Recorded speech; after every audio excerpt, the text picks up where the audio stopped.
बिस्मिल्लाहिर्रहमानिर्रहीम। अस्सलाम वालेकुम नाज़रीन, प्रोग्राम में खुश आमदीद कहते हैं। आज सुप्रीम कोर्ट के अंदर सुप्रीम कोर्ट ऑफ पाकिस्तान के 3 रुकनी जो बेंच है, जिसकी सरबराही चीफ जस्टिस ऑफ पाकिस्तान कर रहे थे, उन्होंने अपने चैम्बर के अंदर हुकूमती जो अहदेदारान है, जिसमें अटॉर्नी जनरल भी थे, जिसमें स्टेट बैंक की डिप्टी गवर्नर भी शामिल थी और फाइनेंस सेक्रेटरी भी उनको तलब किया हुआ था, जो इलेक्शन के हवाले से रकम अदा करनी है इलेक्शन कमीशन ऑफ पाकिस्तान को 21 अरब रुपए की, वो अभी तक अदा नहीं हुई क्योंकि हुकूमत ने जो है वो बिल असम्बली को रेफ़र किया था। असम्बली ने उसको टर्न डाउन कर दिया, मुस्तरद कर दिया था और यही आज जवाब जो है वो दाखिल किया गया सुप्रीम कोर्ट ऑफ पाकिस्तान के अंदर, जो उन्होंने अब डायरेक्शन दी है स्टेट बैंक को कि आपने ये रकम जो है वो ECP को मुहैया करनी है। इसके ऊपर अब हुकूमत या स्टेट बैंक जो है वो अगला लाएअमल क्या अख्तियार करती है, क्योंकि उन्होंने कहा है जी कि ये जो अख्तियार है वो हुकूमत का नहीं है बल्कि पार्लिमान का है और पार्लिमान इसको पहले ही मुस्तरद कर चुकी है। दूसरी जानब आज हमने देखा है कि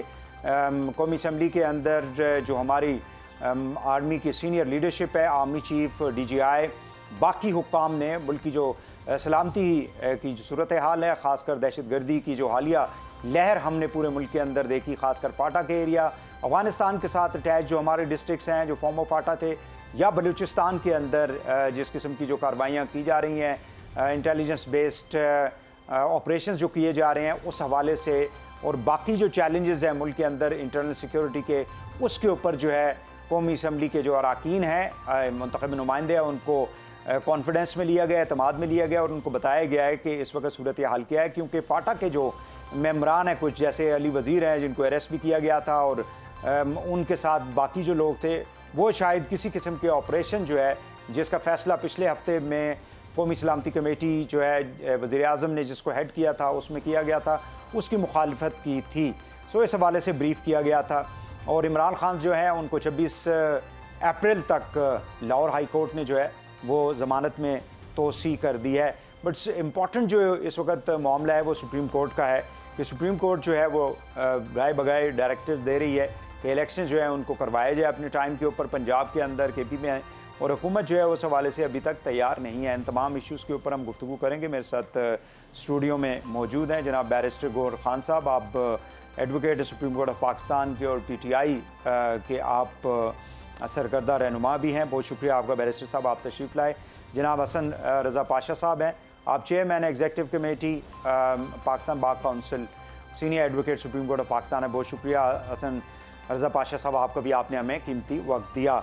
सुप्रीम कोर्ट जो है डायरेक्टली किसी भी स्टेट इंस्टीट्यूशन को या सरकारी इदारे को जो है डायरेक्टली कह सकती है कि जैसे उन्होंने कहा है जी कि ये जो रकम है वो आप ECP को प्रोवाइड करें, स्टेट बैंक को कहा है, तो क्या अब स्टेट बैंक का ये फ़र्ज़ बनेगा कि वो वाकई में प्रैक्टिकली उसके ऊपर एक्शन लेगी या फिर वो फिर से गवर्नमेंट के पास जाएगी या गवर्नमेंट से पूछेगी? मैं ये अर्ज़ करूँ कि जब सुप्रीम कोर्ट एक मरतबा पिटीशन सुप्रीम कोर्ट के सामने आ जाए और सुप्रीम कोर्ट का बेंच उसका फ़ैसला कर दे और वो ऑर्डर फाइनल हो जाए, फिर सिंपल क्वेश्चन उसका रह जाता है उसकी इम्प्लीमेंटेशन और एग्जीक्यूशन। ये तो अगर सिविल जज का भी फैसला हो तो वो भी उसको इम्प्लीमेंट करने के लिए जो भी मुनासिब हो वही इकदाम कर सकता है कि वो जजमेंट किस तरीके से एग्जीक्यूट किया जाए। अब ये तो बड़ा सिंपल क्वेश्चन था, 2 क्वेश्चन सुप्रीम कोर्ट के सामने थे और वो इलेक्शन कमीशन ने कहा था कि अगर ये सुप्रीम कोर्ट इंश्योर कर दे तो हम ऑन टाइम ये इलेक्शन करवा सकते। एक ये कि हमें ये सिक्योरिटी प्रोवाइड की जाए, दूसरा ये कि इस इलेक्शन को करने के लिए जो हमारे एक्सपेंसेस है 21 अरब रुपए हमें वो चाहिए। सुप्रीम कोर्ट के ने एक आर्डर कर लिया कैटेगोरिकली इनको जो 21 बिलियन है वो मिलने चाहिए। अब इसमें कोई ला ऐसा नहीं है जो सुप्रीम कोर्ट को बार करता हो कि सुप्रीम कोर्ट डायरेक्टली ऑर्डर नहीं कर सकता, स्टेट बैंक ऑर्डर नहीं कर सकता, फाइनेंस को ऑर्डर नहीं कर सकता। पाकिस्तान के जो भी इंस्टीट्यूशन है और जो भी इदारा है बशमूल गवर्नर स्टेट बैंक के, वो सारे सुप्रीम कोर्ट के ऑर्डर के मातहत है और सुप्रीम कोर्ट की जजमेंट पूरे पाकिस्तान में ऐसे एग्जीक्यूट होना है जहां किसी सूबे का एग्जीक्यूट होता है उसमें कोई गुंजाइश नहीं है कि कोई इस बीच में आड़े आ जाए कि इस जजमेंट के बाद कोई पार्लियामान ने इसको रिजेक्ट किया है। मैं बसद एहतराम एक अर्ज़ करता हूँ वहीद साहब, ये हुकूमत ने कोशिश की है और एक पहले दिन से हुकूमत की कोशिश रही है कि सुप्रीम कोर्ट के ऑर्डर को, सुप्रीम कोर्ट के बेंच को, सुप्रीम कोर्ट के जज साहिबान को मुतनाज़ बनाए। और ये आखिरी मौके पर जब जजमेंट आई है उसके बाद इसकी इम्प्लीमेंटेशन को रोकने की कोशिश की जा रही है और इसको इन एहकामात की जा रही है कि इस मरतबा। और बज़ाहिर लगता ये है कि ये पार्लियामान और सुप्रीम कोर्ट के आमने सामने, यानी एग्जेक्टिव बीच में से बाहर निकल जाती है। एग्जेक्टिव वो हर चीज को लेके फिर वो चले जाते हैं कौमी असम्बली में, या ज्वाइंट सेशन बुला लेंगे। अब जब इलेक्शन आ जाता है तो सुप्रीम कोर्ट का ऑर्डर इलेक्शन हो जाए, ये यहाँ से करारदाद पास करवाते हैं कि जी इलेक्शन इकट्ठे हों और ये ना हो, ये इम्प्लीमेंटेशन के राह में ये हाल करने की कोशिश कर रहे हैं। और इसी से ये आपको ख़ास बताऊं, इससे ये कोशिश कर रहे हैं कि पार्लियामान को मिसलीड करें, और ये पार्लियामान को मिसलीड कर रहे हैं। अगर इनको आप सिर्फ इतना कहें कि आप सिर्फ वो, नहीं, पार्लियामान में कौन लोग बैठे हुए हैं? पार्लियामान में भी तो यही लोग बैठे हुए हैं, लेकिन इनकी ड्यूटी है पार्लियामान में जो भी बैठा है, लेकिन इनकी एक कॉन्स्टिट्यूशनल ड्यूटी है कि ये कभी पार्लियामान को मिसलीड ना करे। दो बंदों ने कोशिश की है, शहबाज शरीफ और इसाक डार साहब ने, ये बिल पुटअप करके भी मिसलीड करने की कोशिश की है। करने की ऐसी कोशिश की जाए कि अगर पार्लियामान इसको डिसअप्रूव कर ले तो ये पैसे नहीं मिल सकते। इनको कहना चाहिए था कि ये सप्लीमेंट्री ग्रांट है, इसकी हमेशा से अप्रूवल आती है कैबिनेट से, या मैक्सिमम ईसीसी इसकी अप्रूवल देती है, उसके बाद ये नेक्स्ट बजट जब आ जाता है पोस्ट फैक्टो इसकी अप्रूवल। ये तो कंसोलिडेटेड फंड्स कह रहे हैं। यस, कंसोलिडेटेड फंड वो फंड होते हैं जिसमें से जजेस की सैलरी जाती है, जो इंटरेस्ट है वो चले जाते हैं, जो अकाउंटेंट जनरल है उनकी ऑफिस के एक्सपेंसेस चले जाते हैं, इलेक्शन कमीशन के जो ऑफिस के एक्सपेंसेस है वो भी कंसोलिडेटेड फंड से चले जाते हैं। बात एक्चुअली ये है, क्या ये चार्ज एक्सपेंसेस जो कंसोलिडेटेड फंड से जाते हैं उसका पार्लियामेंट से अप्रूव। चलें पाशा साहब, मुझे ये बताएं कि सुप्रीम कोर्ट ने अब डायरेक्टली स्टेट बैंक को कह दिया कि आप ये फंड्स रिलीज जो हैं उनको करें और ईसीपी की जो है हेल्प आउट करें आप। क्या ये स्टेट बैंक अब इसके ऊपर अमल दरामद करेगा, या वो फिर से गवर्नमेंट जो है इसके अंदर कोई इंटरवीन करेगी पार्लियामेंट के थ्रू, या जो भी एग्जेक्टिव ने करना है अभी फैसला?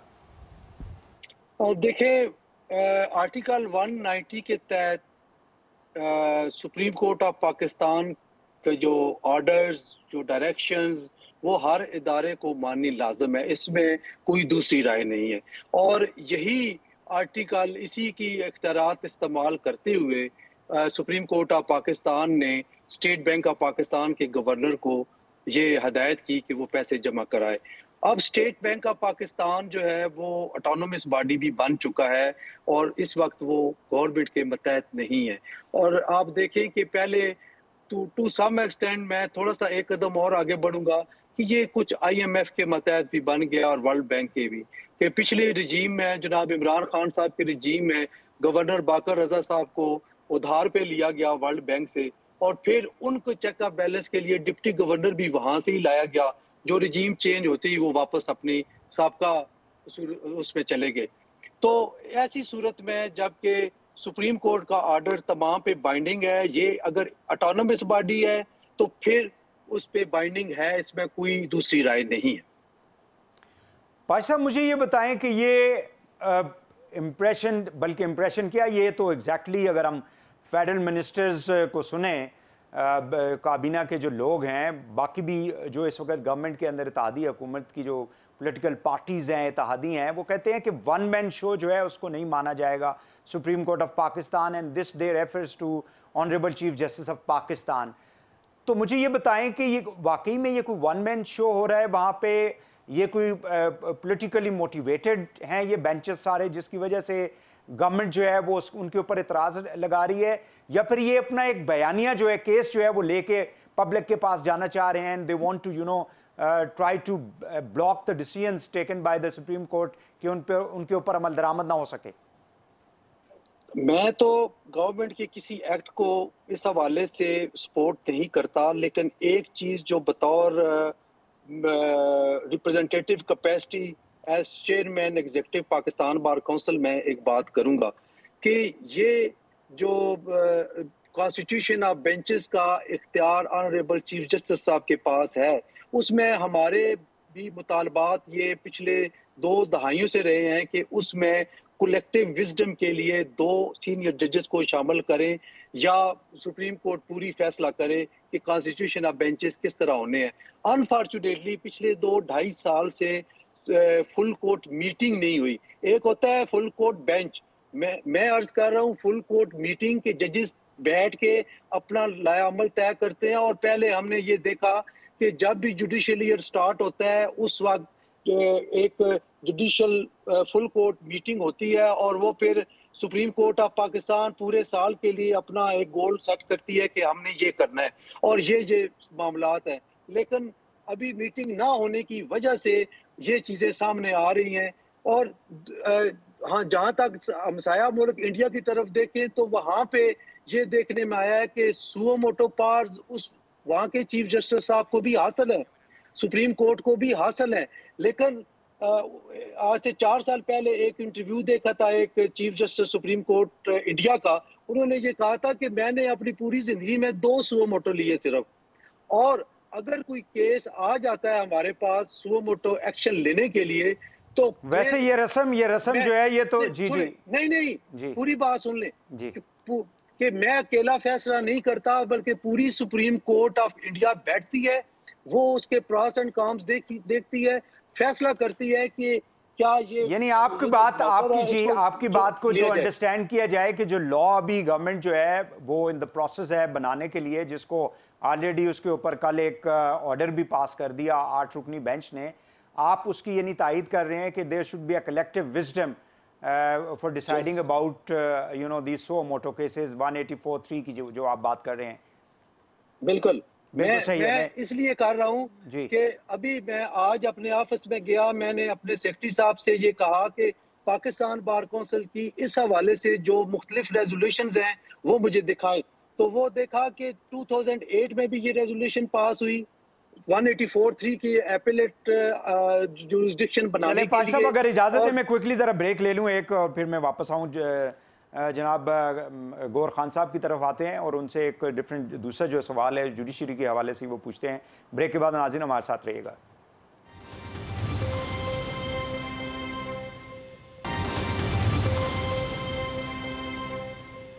वेलकम बैक जनाब बैरिस्टर साहब, मुझे काइंडली ये बता दें कि ये जो कल का जो ऑर्डर था 8 मेंबर्स का, जिसके ऊपर गवर्नमेंट की सारे एक हमने देखा कि प्रेस कॉन्फ्रेंस उन्होंने की, तमाम लोगों को बिठा के और उन्होंने उसको भी मुस्तरद कर दिया।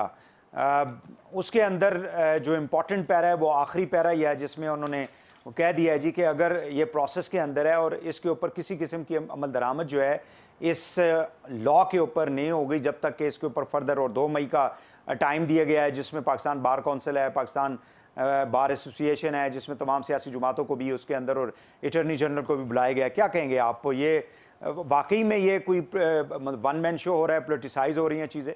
मैं ये कह रहा हूँ कि कोई वन मैन शो नहीं हो रहा, न कोई पोलिटिसाइज कर रही है, हुकूमत तो ट्राई कर रही है सुप्रीम कोर्ट को मुतनाज़ बनाए। ये एक तरफ से प्ले कर रहे हैं कि पार्लियामान को मिसलीड करे, सुप्रीम कोर्ट को मुतनाज़ बनाए, दूसरी तरफ से ये प्ले करने की कोशिश कर रहे हैं कि आपको विक्टिम प्ले कर ले, कहते हैं नहीं जी हम तो बड़ा अच्छा चल रहा है लेकिन पार्लियामान सबसे सुप्रीम है और जो कुछ हो रहा है पार्लियामान लॉ पास करे, सुप्रीम कोर्ट बैठा है और सुप्रीम कोर्ट ये करे। मैं आपको अर्ज़ करूँ ये लॉ पहले भी ऐसे बनते रहे हैं और सुप्रीम कोर्ट सोमोटो भी लेती रही है, कॉन्स्टिट्यूशन पिटीशनें भी आती रही है। Suo motu very rarely supreme court का भी लेती है जनरल मैटर में जिसमें कोई और ऑप्शन ना हो बट टू टेक। वैसे ये जो एग्जांपल थी ये ज्यादा इफ्तिखार चौधरी साहब के जमाने में थी। इफ्तिखार चौधरी वो तो हर चीज के ऊपर सोमोटो लेके बैठ जाते थे, वो उसने और साकिब साहब ने कर दिए थे, लेकिन वो भी सब कुछ सब सर्कमस्टांस है। उसका मतलब ये नहीं हो कि आप सिरे से खत्म करें कि सोमोटो न ले, उसको रेगुलेट जरूर कर ले। जहाँ गवर्नमेंट ने कहा ना, मैं आपको इसका जरूर अर्ज कर लूँ, जो कलेक्टिव विजडम की जो बात कर रहे हैं, कलेक्टिव विजडम की ये बात कर रहे हैं ना कि कलेक्टिव विजडम होनी चाहिए, वो हम मैं ये कह रहा हूँ कि हुकूमत जो कह रही है कि जी आप बेंच ना बनाए, लॉ को ना करे, मैं ये समझता हूँ कि अगर आपने आर्टिकल 184(3) में या आपने आर्टिकल 191 में चेंज करनी है तो वो आप कॉन्स्टिट्यूशन में अमेंडमेंट कर ले, और अगर आप कॉन्स्टिट्यूशनल में अमेंडमेंट नहीं करते तो आप बाय लॉ इसको नहीं लेके आ सकते। आप सिंपल एक्ट के जरिए नहीं, ये मैं आपको मिसाल देता हूँ। देखो पहले भी हमारे जजेस थे, यही बार काउंसिल थे, स्ट्रांग जजेस मौजूद थे, स्ट्रांग बार मौजूद थे। जब आज से 17वीं तरमीम आई और मुशर्रफ के दौर में और उसको ये तहफ़्फ़ुज़ दिया गया कि आप विद यूनिफॉर्म लग सकते, उसी दौरान क्या हुआ था, जजेस की लाइफ जो रिटायर एज है उसमें भी फ़र्क हुआ था। जजेस के लिए LFO में ये तरमीम कर दी गई थी कि सुप्रीम कोर्ट के जजेस रिटायर होंगे एट द एज ऑफ 68, उसको तरमीम करके 17 अमेंडमेंट में लाया गया कि 65 पे रिटायर होंगे। क्या किसी जज ने कोई एहतजाज किया था? सारे घर चले गए थे। किसी ने एहतजाज नहीं किया था। क्या जब 21st अमेंडमेंट हुई थी और 18th अमेंडमेंट के साथ आई और मिलिट्री, यानी आपका आर्गुमेंट ये है कि मेरे आर्गुमेंट जी सिंपल एक्ट के बजाय अगर ये तरमीम कर लेते, ये तरमीम तरमीम करते तो मिलिट्री कोर्ट्स में भी जब तरमीम हुई तो सुप्रीम कोर्ट ने फुल कोर्ट बैठ गया और सुप्रीम कोर्ट ने कहा पार्लियामान सुप्रीम में जैसे लॉ बनाना चाहे, आईन में जो तरमीम करना चाहे, हमारे पास इख्तियार नहीं, हम उसको देखें। इस मरतबा वो बाय लॉ लेके आए और जब बाय लॉ आप इस तरह लेके आए तो एनआरओ की मिसाल ले ले। एनआरओ में भी हुकूमत ने ये कोशिश की थी कि 8000 केसेस जो जुडिशरी ने किए थे, कल की जो जजमेंट है, ऑर्डर है, जो जजमेंट ऑर्डर है जो जिसमें उन्होंने सबको वो भी किया है और साथ उन्होंने कह दिया कि it is therefore hereby directed and ordered as follows the moment that the bill receives the assent of the president और एज केस में be it is deemed that such assent has been given. यानी उसकी जो अमल दरामद है उसको इसके अंदर उन्होंने कहा कि रोक दिया, कानून पे अमल दरामद रोका जा सकता है, एनआरओ में हो सकता है, जो आईन की तरमीम हो जाए उस पे अमल दरामद नहीं हो रोका जा सकता। लेकिन ये बेंच के ऊपर ये ना 8 जजेस मोअज़्ज़ज़ जजेस हैं जिसमें चीफ जस्टिस भी शामिल हैं, जस्टिस इज़ारुल हसन हैं, मुनीब अख्तर हैं, सैयद मुज़ाहिर अली नकवी साहब हैं, अली मज़हर साहब हैं, आयशा साहिबा हैं, इसी तरह हसन अजहर हैं और शाहिद वहीद हैं। लेकिन बाकी जो सीनियर जजेस हैं उनके अंदर इसमें शामिल नहीं किया गया, जिसके ऊपर गवर्नमेंट को इतराज़ है।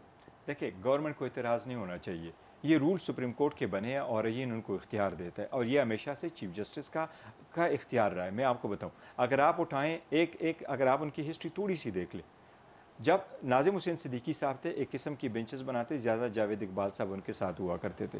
जब आखिर दिनों में इफ्तियार मोहम्मद चौधरी साहब आए तो ज़्यादा से जवाद ख्वाजा साहब और खिलजी आरिफ साहब हुआ करते थे।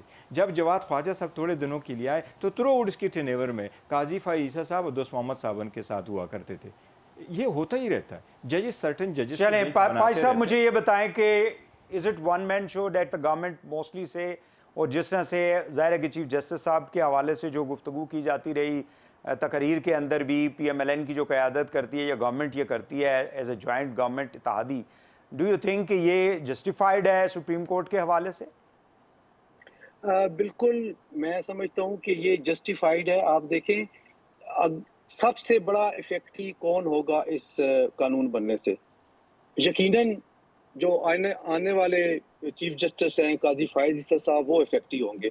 वो कहते हैं कि ठीक है, ये होना चाहिए, 184(3) की अपील होनी चाहिए, कलेक्टिव विजडम के लिए कमेटी होनी चाहिए जजेस की, जो कि फैसला करे कि 184(3) में ये केस आता है या नहीं, बेंच किस तरह बनाने। वैसे एक बात मैं कहूँ बड़े अदब से सुप्रीम कोर्ट से, कि किसी मखसूस केस के लिए मखसूस बेंच नहीं बनना चाहिए। बेंचेस रेगुलर बेसिस पे बने और अगर कोई केस आ जाता है तो उसको जो रेगुलर बेंच जो भी मुनासिब समझते हैं चीफ जस्टिस साहब उसको मार्क कर दें। लेकिन जब भी मखसूस केसेस के लिए मखसूस बेंचेस बनते हैं तो फिर उंगलियां उठती हैं। और आप देख लें कि बार बार सिविल सोसाइटी की तरफ से या किसी गवर्नमेंट की तरफ से ये चीजें हैं। क्या कोई टकराव आप देखते हैं इदारों के दरमियान जिस हद तक अभी सूरत हाल पहुंच चुकी है? बिल्कुल टकराव की सूरत हाल बन चुकी है और मैं जो इस वक्त फोर्स कर रहा हूँ, आगे आने वाले हालात बहुत खतरनाक हैं। तमाम स्टेक होल्डर्स बशमूल सुप्रीम कोर्ट, पार्लिमान, पॉलिटिकल पार्टीज, इन सब को एक स्टेप डाउन करके अपनी ईगो को ख़त्म करके इस मुल्क को और इदारों को बचाने के लिए बैठ के कोई मामला सुलझाना चाहिए। जहाँ तक पॉलिटिकल पार्टीज का तल्लक है, हम अपने आप को पेश करते हैं Pakistan bar council being impartial body, non political body. हम अपना प्लेटफॉर्म मुहैया करते हैं पॉलिटिकल पार्टीज को, ग्रैंड डायलॉग करें, इन्हीं मामलात को जो इस वक्त ये चल रहे हैं इनको सेटल डाउन करें। जनाब इमरान खान तशरीफ लाएं, जनाब वज़ीर आज़म साहब तशरीफ लाएं, बाकी जो पार्लिमान में पार्टीज हैं वो उनकी लीडरशिप तशरीफ लाए, तो ये मेरा ख्याल है कि इन मसाइल को हल किया जा सकता है बशर्ते के विल हो, सब्जेक्ट टू विल। विल आपको नजर आ रही है? विल नजर आ रही है इस वक्त? इस वक्त मैं कुछ नहीं कह सकता, मैं कहूंगा तो फिर मेरी पार्शियलिटी खत्म हो जाएगी। पार्शियलिटी, जी, आप समझते हैं कि विल है पॉलिटिकल पार्टीज? मैं ये समझता हूँ देखिए, डेमोक्रेसी में ऐसे ही होना चाहिए। डेमोक्रेसी में होते रहते हैं, आहूत होते हैं। अमेरिका में अगर आप मिसाल देखें, कई मरतबा हुकूमत शट डाउन हो जाती, डेमोक्रेट्स और रिपब्लिकन नहीं मानते। अभी जब स्पीकर के इलेक्शन थे तो डेमोक्रेट पार्टी ने अपने उनको वोट नहीं दिए। 2 दिन में 15 टाइम्स इलेक्शन हुए थे। सिर्फ एक चीज़ होनी चाहिए, पर्सनल मुफादात नहीं होने चाहिए, ज़ाती लड़ाई नहीं होनी चाहिए, पब्लिक इंटरेस्ट में होने चाहिए। ये हुकूमत पब्लिक इंटरेस्ट में कुछ भी नहीं कर रही और कर भी नहीं सकती। ये नेबज़दा है, ये नारोज़दा है। इन्होंने अगर करना होता तो स्टेट पब्लिक में जाते। ये कहाँ जाते हैं? ये पीछे से चुपते हैं पार्लिमान के करारदादों से। और ऐसे पार्लिमान जिसमें पीटीआई ने कहा मुजाइन करना चाहते हैं, उन्होंने उसकी सारी की सारी इकट्ठी एक गो में और with in against the law उनकी सारी रिजिग्नेशन एक्सेप्ट कर ली। होना ये चाहिए कि अगर इसम्बलियाँ डिज़ोल्व है और आईन का तकाजा है कि इसम्बलियाँ डिज़ोल्व होने के बाद 90 दिन में इंतखाब है। 2 ऑप्शन हुकूमत के पास थे, अपने एमपीए को ले आते और इन कोर्टों में जाते और कहती, हुकूमत कहती कि इसम्बली रिस्टोर करो। वो तो उन्होंने किया नहीं। जब इस सुप्रीम कोर्ट ने ऑर्डर किया कि असम्बली रिस्टोर नहीं हुई तो इलेक्शन लाजिम है, फिर जाते और ये कहते हैं कि जी हम असम्बली के इस ऑर्डर के ख़िलाफ़ रिव्यू करते। वो तो किया नहीं, फिर झगड़ा किस बात की? चलें, ये सारा मसला जो है अनफॉर्चुनेटली वो इक़्तिदार की स्ट्रगल है दोनों जानिब, यानी चाहे वो इत्तेहादी हुकूमत है या इमरान खान साहब हैं, और उसकी वजह से उनकी ईगोज़ जो हैं वो आइन कानून से और इदारों से सबसे बड़ी हो गई है, जिसकी वजह से अभी सूरत हाल ये है कि मुल्क की माशी सूरत हाल दिन ब दिन नीचे जा रही है। दोनों मेहमानों का बहुत शुक्रिया। हसन रज़ा पाशा साहब आपका, बैरिस्टर गौहर खान साहब आपका। नाज़रीन, यहाँ पे एक शॉर्ट ब्रेक लेते हैं, वापस आके प्रोग्राम को आगे बढ़ाते हैं। हमारे साथ रहिएगा।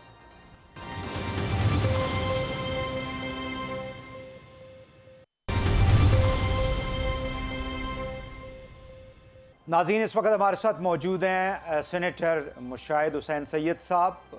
आप सीनियर पॉलिटिशियन हैं, पाकिस्तान मुस्लिम लीग नवाज़ के आप सीनियर रहनुमा हैं, और स्टैंडिंग कमेटी जो है फॉरेन अफेयर्स की सेनेट की, उसके आप हेड भी हैं। फॉर्मर फेडरल मिनिस्टर हैं, लिखते रहे हैं, साफ़ी हैं, और जो ख़ित्ते के जो इस वक्त मामलात हैं, सूरत हाल है मुल्क के अंदर, जो सलामती की जो सूरत हाल है उसके ऊपर बड़ी गहरी नज़र आप रखते हैं। बहुत शुक्रिया शायद मुशाहिद साहब, आपने हमें टाइम दिया। सबसे पहले तो ये आपसे सवाल करेंगे कि इस वक्त जो उभरता हुआ हमने देखा है कि दहशतगर्दी के वाक़यात जो हैं पिछले चंद माह के अंदर पाकिस्तान में दोबारा से हुए हैं, जिसकी वजह से हमने देखा कि कौमी सलामती कमेटी का इजलास भी, और आज जो है नेशनल असम्बली में मेंबरान को जो है हमारी मिलिट्री लीडरशिप ने ब्रीफ किया है इस हवाले से।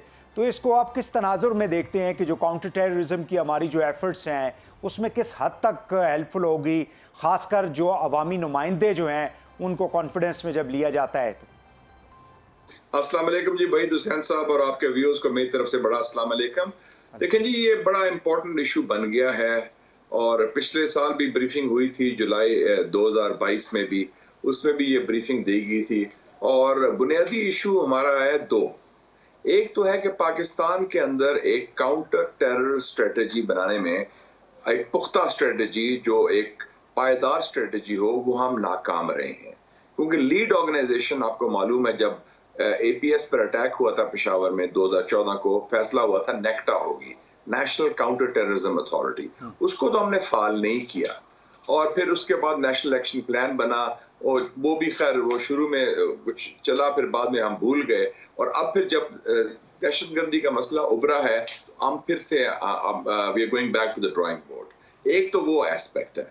दूसरा एस्पेक्ट है कि हमारी अफगान पॉलिसी, क्योंकि दहशतगर्दी भी वहां से आती है, अफगान सरजमीन से दहशतगर्द आ रहे हैं, और यही इल्ज़ाम हमने लगाया भी है। हमारी अफगान पॉलिसी भी मेरे ख्याल में इसको रिविजिट करने की ज़रूरत है। इसमें काफ़ी खामियां हैं, और माजी की पॉलिसी तो नाकाम हो चुकी है।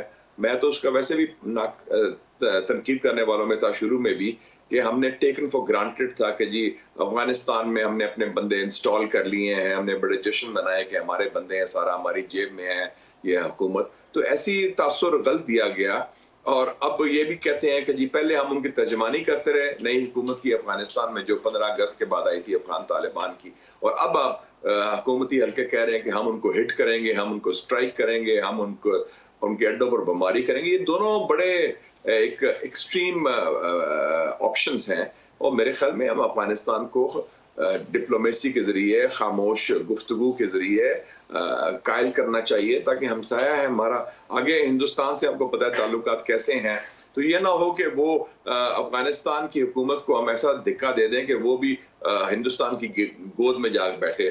तो ये दोनों एस्पेक्ट्स हैं, और इसमें फ़ौज ने और ISI ने जो सारा जो स्ट्रेटजी तैयार की है वो हमें बतानी है कि कैसे आगे चलेंगे, क्योंकि माजी में तो अब तो नई सूरत हाल पैदा हो गई है, और उस नई सूरत हाल में मेरे तजवीज़ तो ये होगी कि हम इसको एक इलाकाई सूरत हाल के हवाले से देखें। चलें, रीजन के ऊपर आने से पहले एक और सवाल मैं आपसे करूंगा कि अली वज़ीर जो हैं, ज़ाहिर है कि फाटा से वो MNA है, लेकिन काफ़ी अरसा वो अरेस्ट भी रहे। रिसेंटली उन्होंने एक स्टेटमेंट दी है कि, और बल्कि उनके साथ बाकी भी जो उनके हम ख्याल लोग हैं फाटा के, वो भी they are against any kind of operation. लेकिन अगर ऑपरेशन नहीं करेंगे, जैसे इंटेलिजेंस बेस्ड ऑपरेशन जो है हम देख रहे हैं, बलूचिस्तान के अंदर भी हमारी आर्म फोर्सेस कर रही हैं, फाटा के अंदर भी कर रही हैं, सेटल्ड एरियाज़ के अंदर भी कर रही हैं, ताकि इनकी कमर जो है दहशत गर्दों की उसको तोड़ा जा सके। तो आज की ब्रीफिंग, डू यू थिंक कि ये जितने भी इलेक्टेड लोग हैं, फाटा से हों या पाकिस्तान के दूसरे इलाकों से हो, उनको कॉन्फिडेंस में लेना नहायत ही ज़रूरी होगा, और उनको कन्विंस करना होगा कि इसके बगैर शायद फिर हमारी सलामती के लिए चैलेंजेस मजीद बढ़ेंगे? देखिए जी, अली वजीर साहब से बड़ी अच्छी मुलाकात हुई, और मैंने मुबारकबाद भी दी कि वो अपने कैद नाहक से अब रिहा हुए हैं कई सालों के बाद। और वो कल एक इफ्तार पार्टी थी, मोहसिन दावर साहब जो MNA हैं, जो चेयरमैन है कौमी असम्बली की खारजा अमूर कमेटी में, उसमें अली वजीर साहब भी तशरीफ लाए थे। मेरे ख्याल में ये बड़ा मौक़िफ़ मौजू है उनका, क्योंकि सबसे ज़्यादा जुल्म और ज़्यादती पिछले चंद सालों में दहशतगर्दी के हवाले से पश्तूनों से हुई है। और पश्तूनों से मेरी मुराद जो है वो जो साबिक फाटा के लोग रहने वाले। मिलिट्री ऑपरेशन तो आप करते हैं, वो लोग बेघर हो जाते हैं, उनको घरों से निकाला जाता है, फिर जो ऑपरेशन है वो खत्म होता है, फिर कई दफा जो बैड टेररिस्ट हैं वो गुड टेररिस्ट बन जाते हैं, उनको लोग कबूल भी कर लेते हैं। तो इसमें हमने मिक्स सिग्नलिंग की है, हमारी स्ट्रेटेजिक क्लैरिटी नहीं है, और मेरे ख्याल में अली वजीर साहब के खदशात जायज़ हैं। मुझे याद है जो पिछली दफा ब्रीफिंग हुई थी 5 जुलाई 2022 में, तो उस वक्त जब बात हुई थी कि गुफ्तगू मुज़ाकरात की, तो उसमें लोगों ने खदशात का इजहार किया था, जिसमें मैं भी शामिल था, बिलावल भुट्टो भी थे, मोहसिन दावर भी थे, कुछ और लोग भी थे। तो हमने कहा कि इसके नतायज क्या होंगे। मैंने पूछा भी था कि इन गुफ्तगू के गारंटर कौन है। उन्होंने कहा जी अफगान तालिबान हुकूमत होगी। तो गारंटर तो वो तो नजरियाती तौर पर बड़े करीब भी हैं जिन लोगों से हम समझते हैं कि वो जो हमारे खिलाफ दहशतगर्दी हमने क्या ओवर बहुत ज़्यादा एतमाद नहीं कर लिया था अफगान तालिबान के ऊपर, और बहुत ज़्यादा ओवर कॉन्फिडेंट थी हमारी जो भी पहले के लोग थे अफगान तालिबान के हवाले से कि वो हमारी बात जो है वो मान लेंगे, TTP को कंट्रोल करेंगे, which they could not do it. मेरे ख्याल में बिल्कुल सही कहा आपने, मैं आपसे इत्तफाक करता हूँ। ये बड़ी मिस कैलकुलेशन थी, ये गलत मफरूजा था। देखिए जी वहीद साहब, हम भूल जाते हैं अफगानिस्तान की कौम के हवाले से कि अफगानिस्तान की नेशनल साइकी क्या है।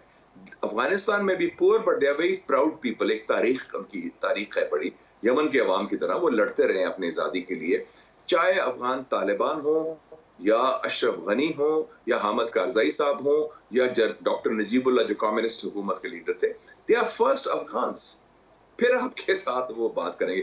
आप समझते हैं कि चूंकि हमने उनको कभी कुछ लोगों को पनाह भी दी या कुछ लोगों की मेज़बानी भी की, शायद कुछ लोग पाकिस्तान रहे भी, तो वो हमारे बंदे हैं।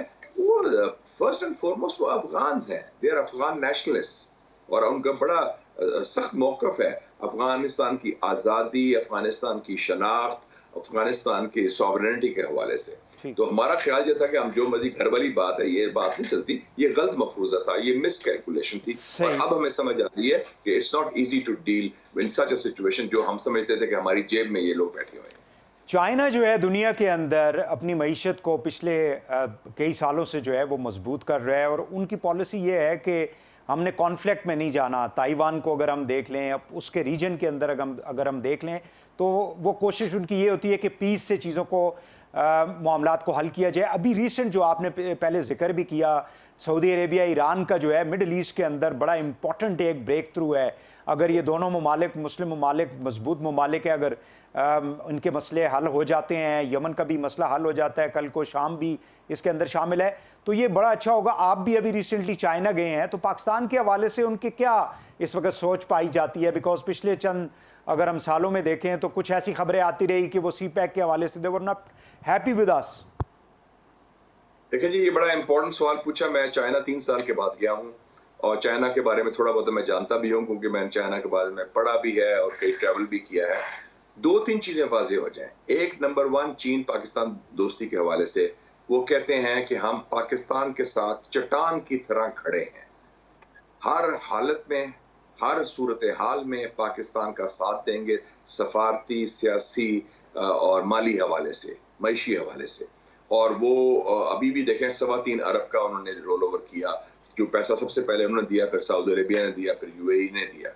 नंबर 1। नंबर 2, वो कहते हैं हम CPEC को आगे लेके चलेंगे। CPEC मुश्तरका मंसूबा है, 2030 तक है, लेकिन CPEC के हवाले से जो पाकिस्तान ने वादे किए हैं वो पूरे किए जाएं। और ख़ास तौर पे 2 बातें हमने कही थी उनको। एक, कि हम चीनी जो काम कर रहे हैं CPEC प्रोजेक्ट्स पर पाकिस्तान में, उनको फुल प्रूफ सिक्योरिटी देंगे जिसमें हम नाकाम हुए। और दूसरा, हमने उनको कहा था कि हम 1 विंडो ऑपरेशन करेंगे कि ताकि लाल फीता काट दिया जाए, उसमें भी हम नाकाम रहे। और तीसरा, हमने उनको कहा था कि जो उनके वाजिबात हैं हम उनको वापस करेंगे, जो हमने उनको देने हैं रिसीवेबल्स, वो भी नहीं हमने दिए।